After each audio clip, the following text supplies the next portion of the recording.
हे what's up guys, welcome back once again. दोस्तों, आपने Laila Majnu, Romeo Juliet जैसी कई अमर कहानियां जरूर सुनी होगी, लेकिन आज जो स्टोरी हम आपको एक्सप्लेन करने जा रहे हैं वो बचपन के दो ऐसे दोस्तों की है जो एक दूसरे से बेइंतहा प्यार करते हैं, लेकिन किस्मत ने उन्हें जुदा होना पड़ा।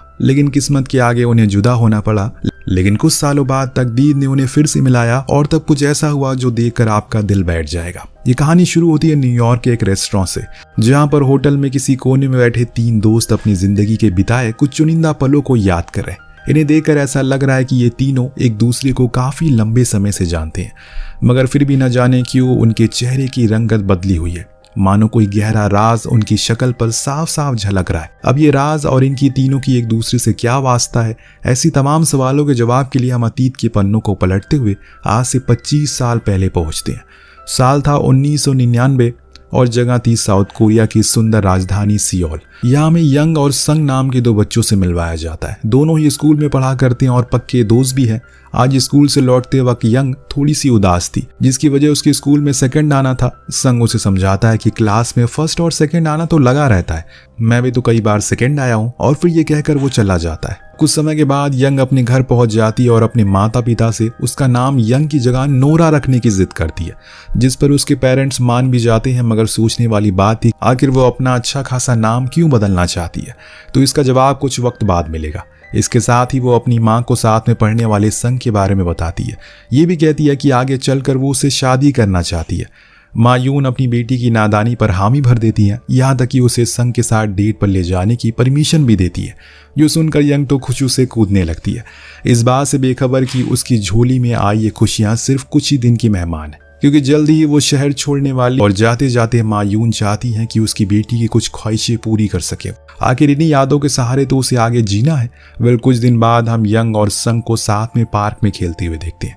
उन दोनों की माँ भी आपस में बैठकर बातें कर रही होती है। इसी दौरान वो संग की माँ को बताती है कि वो लोग जल्द ही अमेरिका शिफ्ट हो रहे हैं, क्योंकि उनका सपना है कि बेटी यंग एक अच्छी राइटर बने, और अपनी बेटी के इसी सपने को साकार करने के लिए उन्होंने अमेरिका जाने का फैसला किया।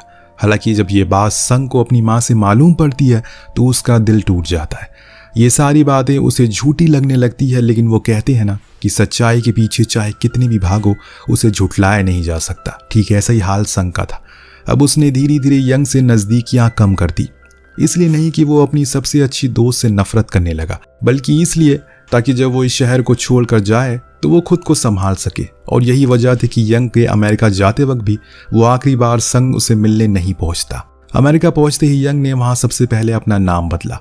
अब वो यंग मून की जगह नोरा मून हो चुकी है। उसका शहर भी बदल गया था, घर भी बदल चुका है, परंतु इन सब के बावजूद यंग के दिल का हाल अपने दोस्त संग के लिए वैसे ही वैसा था। एक पल भी ऐसा नहीं बीतता जब वो संग को याद नहीं करती, जिसके चलते इस नए देश में रहना उसके लिए काफी मुश्किल हो रहा था।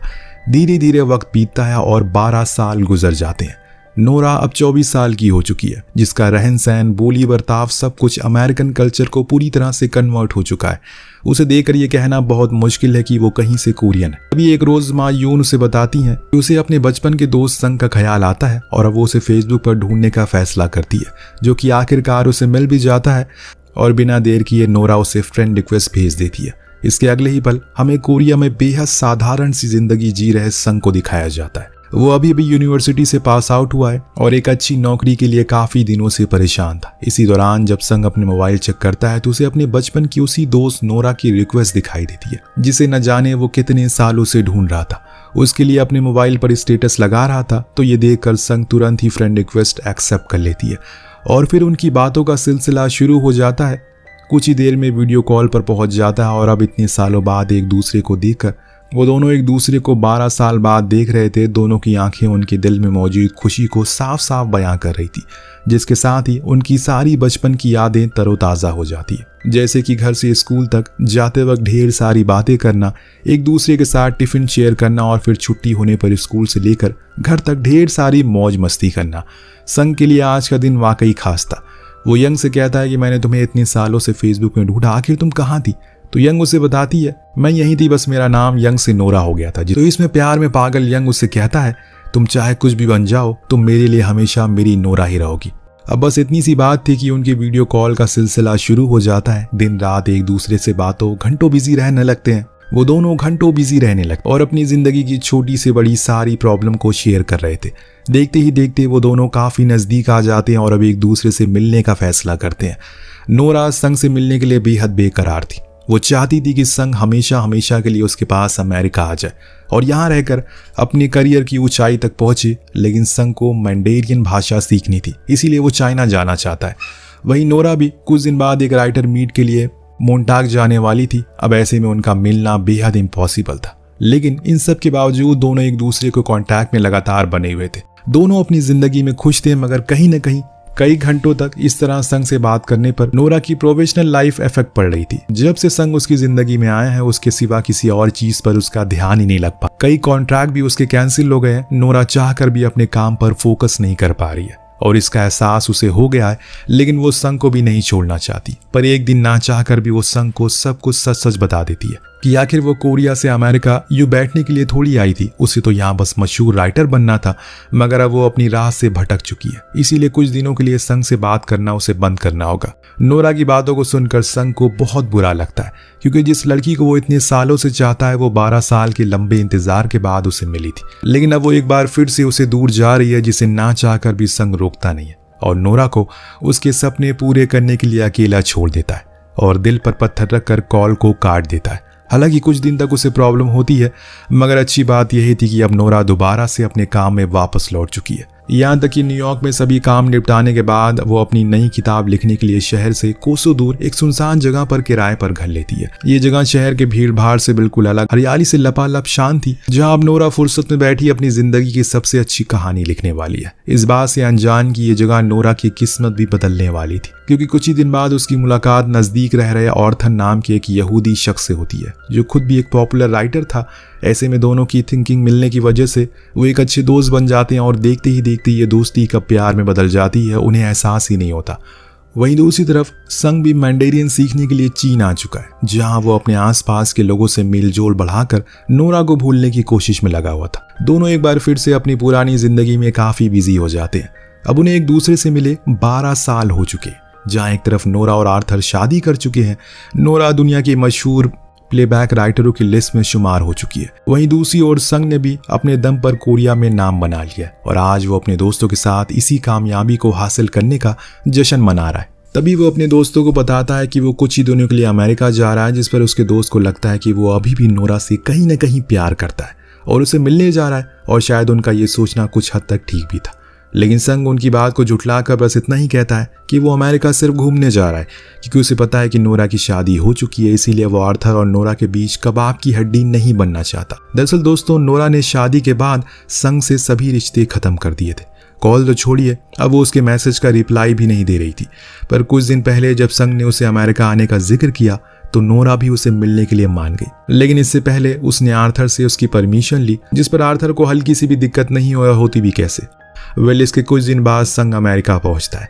अपने थकान भरे सफर की वजह से पहले दिन तो वो आराम करता है और उसके अगले कुछ दिन तक अमेरिका में इतनी बारिश होती है कि बेचारा चाहकर भी वो नहीं निकल पाता। लेकिन फिर आखिरकार वो दिन आ जाता है जब संग पूरे 25 साल बाद नोरा के सामने से देखने वाला था। इस वक्त का उसने बेसब्री से इंतजार किया था। बिना समय गवाए कुछ घंटे पहले ही तैयार होकर तय की गई जगह पर नोरा का वो इंतजार करता है। खैर, कुछ ही देर बाद उन दोनों की मुलाकात होती है। नोरा उसे देखते ही अपने गले से लगा लेती है, जिसके साथ ही 25 साल के लंबे वक्त की ये दूरी एक ही पल में खत्म हो जाती है। उसे समझ नहीं आता कि वो कैसे रिएक्ट करे। दोनों सामने मौजूद पार्क में बैठकर बातें करने लगते हैं। इस बीच संग नोरा से न्यूयॉर्क घूमने की इच्छा जाहिर करता है।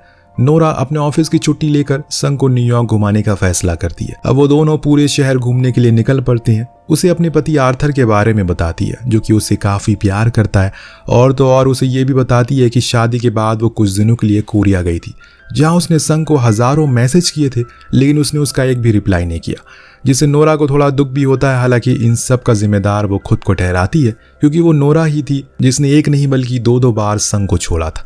इसके बाद नोरा संग से उसकी गर्लफ्रेंड के बारे में पूछती है तो संग बताता है कि वो बेहद साधारण सी सोच रखने वाला सिंपल इंसान है, जिसके कारण आजकल की मॉडर्न लड़कियों की सोच के हिसाब से वो बन नहीं पाता और कोई भी रिश्ता ज्यादा दिनों तक नहीं चल पाता। इस पर नोरा संग से पूछती है कि आखिर उसने उसे 12 साल पहले पागलों की तरह क्यों ढूंढ रहा था। तो संग बताता है कि इसके पीछे का कारण उसके बचपन का अकेलापन था जो अंदर ही अंदर उसे खाए जा रहा था। वो हमेशा से सिर्फ नोरा के साथ ही कंफर्टेबल फील करता है। उसके जाने के बाद वो पूरी तरह से अकेला हो गया। यहाँ तक कि आर्मी ट्रेनिंग के दौरान भी नोरा का ख्याल उसके दिमाग से निकल नहीं पा रहा था। संग की ये बातें सुनकर नोरा थोड़ा सा शर्मा जाती है। उसकी इन हरकतों को बचकानी कहने लगती है, लेकिन संग को अच्छे से पता था कि वो क्या कह रहा है और उसके दिल में क्या है। फिलहाल दोनों बचपन से जवानी तक अपनी ऐसी बातों का पूरा दिन काट देते हैं और रात होते ही नोरा अपने घर वापस आ जाती है, जहां आर्थर उसे संग को लेकर सवाल करता है, जिस पर नोरा उसे संग से जुड़ी हर छोटी से बड़ी बात बता देती है। उसकी तारीफों के ऐसे पुल बांध देती जिससे कि आर्थर के चेहरे का रंग बदल जाता है, लेकिन फिर भी नोरा को ये बिल्कुल भी महसूस नहीं होने देता। असल में आर्थर को भी कहीं न कहीं ये लगता है कि अगर 25 साल पहले नोरा अमेरिका ना आती तो शायद आज वो संग एक दूसरे के साथ होते। रात में सोते वक्त आर्थर नोरा से यही कहता है कि अपने जज्बातों को बयां करते हुए बोलता है, यकीनन संग और उसकी बॉन्डिंग बहुत अच्छी है। वो दोनों एक दूसरे को बचपन से जानते हैं और कभी कभी तो उसे लगता है कि वो उन दोनों के बीच में आ चुका है। परंतु एक सच्चाई ये भी थी कि वो नोरा से बेइंतहा प्यार करता है। उसके बिना वो अपनी जिंदगी के बारे में सोच भी नहीं सकता। पति की इन बातों को सुनकर नोरा को बहुत बुरा लगता है और आर्थर को वो भरोसा दिलाती है कि वो बाकी औरतों की तरह नहीं है। दुनिया चाहे इधर से उधर क्यों ना हो जाए, वो कभी भी उसका साथ नहीं छोड़ेगी। संग के दिल में कुछ भी हो, लेकिन उसकी नज़र में वो सिर्फ उसका एक अच्छा दोस्त है। बाकी अगर कोई इंसान उसकी ज़िंदगी में सबसे ज़्यादा अहमियत रखता है तो वो सिर्फ आर्थर है। इसके अगले दिन नोरा संग से मिलने एक बार में जाता है और आज उसका अमेरिका में आखिरी दिन था, तो ऐसे में वो उसे बोट राइड के लिए लेकर जाती है, जहाँ पर आसपास की खूबसूरती को देखकर संग नोरा से उसकी फ़ोटो क्लिक करने को कहता है। फिर वो दोनों साथ में ढेर सारी सेल्फीज लेते हैं और बचपन की कुछ शरारतें भी करते हैं। अब पूरा शहर घूमने के बाद शाम को नोरा संग को अपने पति से मिलवाने के लिए घर पर रवाना होती है। हालांकि संग का आर्थर से मिलने का जरा भी मन नहीं था, जिसने उसके बचपन का प्यार उसे छीन लिया। कुछ ही देर बाद उसके घर वो पहुंचता है, जहां पर आर्थर संग को खुले दिल से स्वागत करता है। घर पर बातों का सिलसिला इस अंदाज में शुरू होता है कि उन्हें मालूम ही नहीं पड़ता कि कब खाने का वक्त आ जाता है। तभी वो लोग बाहर डिनर करने का डिसाइड करते हैं और फिर उसी होटल में पहुंच जाते हैं जहां से हमारी कहानी की शुरुआत हुई थी। कहानी प्रेजेंट में आती है। तीनों एक दूसरे से गुफ्तगू कर रहे थे। दिलचस्प बात यह थी कि संग की इंग्लिश थोड़ी कच्ची थी, तो नोरा उसकी कोरियन को इंग्लिश में कन्वर्ट करके आर्थर को बता रही थी। बात ही बात में संग थोड़ा इमोशनल हो जाता है और नोरा को बताता है कैसे उसकी शादी की खबर को सुनकर वो टूट गया था। उसे हमेशा इस बात का मलाल रहेगा, अगर वो उसके कहने पर कुछ साल पहले अमेरिका शिफ्ट हो जाता तो आज नोरा उसके साथ होती। यहाँ आर्थर भले ही संग की भाषा समझ नहीं पा रहा था, लेकिन उसके जज्बातों को अच्छी तरह से महसूस कर सकता है। वो अच्छे से जानता है कि वो दोनों एक ही लड़की से प्यार करते हैं और इसीलिए संग के प्यार की कदर करके शांति से उसकी बातें समझने की कोशिश कर रहा होता है। तभी नोरा कहती है कि भले ही वो बड़ी हो गई हो, लेकिन उसके दिल का एक भाग आज भी बचपन की उन्हीं यादों में कैद है, जहाँ संग की एक अलग जगह है। वो हमेशा उसे बरकरार रखेगी। वेल, ये कहकर नोरा किसी काम से बाहर चली जाती है। इस दौरान हम संग को आर्थर से माफी मांगते हुए देखते हैं, जो नहीं चाहता कि यहाँ से जाने से पहले आर्थर के दिल में कोई भी गिला शिकवा हो। आर्थर भी ये सब अच्छे से समझता है और संग का इतनी दूर आकर उससे मिलने के लिए धन्यवाद भी करता है। अब संग को भी इस बात की खुशी थी कि नोरा ने अपने लिए एक बेहतर इंसान चुना है। वो भले ही अब नोरा को कभी नहीं पा सकता, मगर नोरा के साथ बिताए हर पल अंतिम सांसों तक उसके जहन में रहेगा। कुछ ही देर बाद संग की फ्लाइट का समय हो जाता है। वो आर्थर को गुड बाय कहकर वहां से निकलता है। नोरा उसे टैक्सी तक छोड़ने के लिए बाहर आती है, क्योंकि उन दोनों को इस बात का बखूबी अंदाजा है कि शायद ये उनकी आखिरी मुलाकात होगी। दोनों के बीच एक अजीब सी खामोशी है। उनकी आंखों में आंसू था और दिल में वही प्यार जिसे लाख कोशिश के बाद भी निकाला नहीं जा सकता। इस बीच टैक्सी आ जाती है। संग उसमें बैठने से पहले एक आखिरी बार नोरा की तरफ देखकर कहता है, भले ही इस जन्म में वो उसका नहीं हो सकता, मगर अपना अगला जन्म उसी के साथ वो बिताना चाहता है। जिसके बाद संग एक आखिरी बार नोरा को उसके बचपन के नाम से पुकारता है और फिर नम आंखों के साथ टैक्सी में बैठकर वहां से चला जाता है। नोरा भी अपने घर की तरफ वापस मुड़ती है, जहां रास्ते में आर्थर उसका इंतजार कर रहा था। वो उसे देखकर सीने से लिपटकर बेइंतहा रोती है, मानो कोई कीमती चीज उससे जुदा हो गई हो। आर्थर भी उसके दिल का हाल समझ रहा होता है, लेकिन आज के मर्दों की तरह उस पर उंगली नहीं उठाता, बल्कि पत्नी के प्यार की इज्जत करता है, उसे जिंदगी में आगे का रास्ता दिखाता है। हम नोरा को भी देख पाते हैं, उसने कोई भी बात अपने पति से नहीं छुपाई, उसे चीट नहीं किया, और इसी को सच्चा प्यार और रिस्पेक्ट कहते हैं। जिसके साथ ही हमारी ये कहानी यहीं पर समाप्त हो जाती है। तो दोस्तों, आज के लिए बस इतना ही। अगर आपको ये वीडियो अच्छी लगी हो तो कमेंट जरूर करिएगा। मिलते हैं अगली वीडियो में। Thank you so much watching. Peace out.